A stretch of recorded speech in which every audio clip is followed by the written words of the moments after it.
மத்திய கிழக்கில் போர் பதற்றம் நீடித்து வரும் சூழலால் உலக சந்தைகள் தொடர்ந்து அதிர்ச்சிக்குள்ளாகி வருகிறது. அதன் விளைவாக ரூபாயின் மதிப்பு பெரும் இறக்கத்தையும் சந்தித்து வருகிறது. தற்போதைய வர்த்தக நிலவரப்படி டாலருக்கு நிகரான இந்திய ரூபாய் மதிப்பு 95 ரூபாய் என்ற அளவை கடந்து வரலாறு காணாத சரிவை பதிவு செய்துள்ளது. மேலும் இந்திய பங்குச் சந்தைகளும் கடும் சரிவை சந்தித்துள்ளது. மார்ச் 30ஆம் தேதி மட்டும் ஒரே நாளில் முதலீட்டாளர்களுக்கு 9 லட்சம் கோடி ரூபாய் அளவுக்கு இழப்பு ஏற்பட்டுள்ளது குறிப்பிடத்தக்கது. அமெரிக்கா ஈரான் இடையிலான போர் 5வது வாரமாக நீடிப்பதன் விளைவாக உலக அளவில் பணவீக்கம் அதிகரிக்கும் என்ற அச்சம் முதலீட்டாளர்களிடையே எழுந்துள்ளது.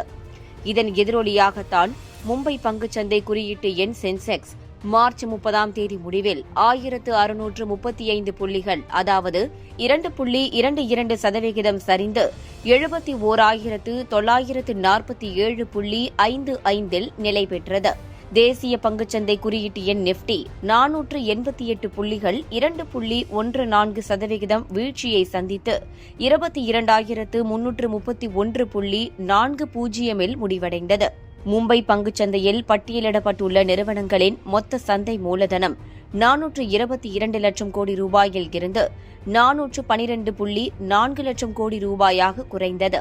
இதன் மூலம் முதலீட்டாளர்களுக்கு 9 லட்சம் கோடி ரூபாய் அளவுக்கு இழப்பு ஏற்பட்டுள்ளது பெரும் அதிர்ச்சிக்கு உள்ளாகியுள்ளது. இதனிடையே அந்நிய செலவாணி சந்தையில் அமெரிக்க டாலருக்கு நிகரான இந்திய ரூபாயின் மதிப்பு முன்னெப்போதும் இல்லாத வகையில் 95க்கும் அதிகமாக சரிந்தது. ஒரு கட்டத்தில் ரூபாய் மதிப்பு 95.20 கடும் வீழ்ச்சியை சந்தித்துள்ளது. மேலும் 10 ஆண்டு கால அரசு பத்திரத்தின் வட்டி விகிதம் 7% தாண்டியுள்ளது.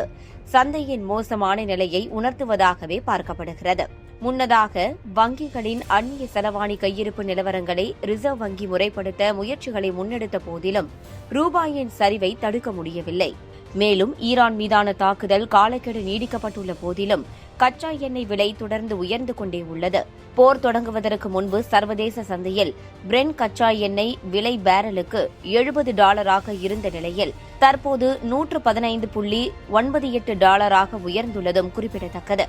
ஈரான் மீதான போர் மேலும் நீண்ட காலம் நீடிக்கும் பட்சத்தில் அது ஆசிய நாடுகளின் பொருளாதார வளர்ச்சியை, குறிப்பாக இந்தியாவை பெருமளவு பாதிக்கும் என்பதே சர்வதேச நிபுணர்களின் எச்சரிக்கையாக உள்ளது. கச்சா எண்ணெய் விலை உயர்வு, இந்திய ரூபாயின் வரலாற்று சரிவு, ரிசர்வ் வங்கியின் அந்நிய செலவாணி கட்டுப்பாடுகள், போர் சூழல் காரணமாக ரிஸ்க் எடுக்க விரும்பாத முதலீட்டாளர்கள் மற்ற சந்தைகளில் இருக்கும் தங்களது முதலீடுகளை விற்றுவிட்டு அமெரிக்காவில் முதலீடு செய்ய கவனம் செலுத்துவது உள்ளிட்டவை ஆகியவை இந்த சரிவுக்கு பிரதான காரணமாக முன்னின்றாலும் இவை அனைத்திற்கும் மத்திய கிழக்கில் நீடித்து வரும் போர் சூழல்தான் முகாந்திரமாக உள்ளது.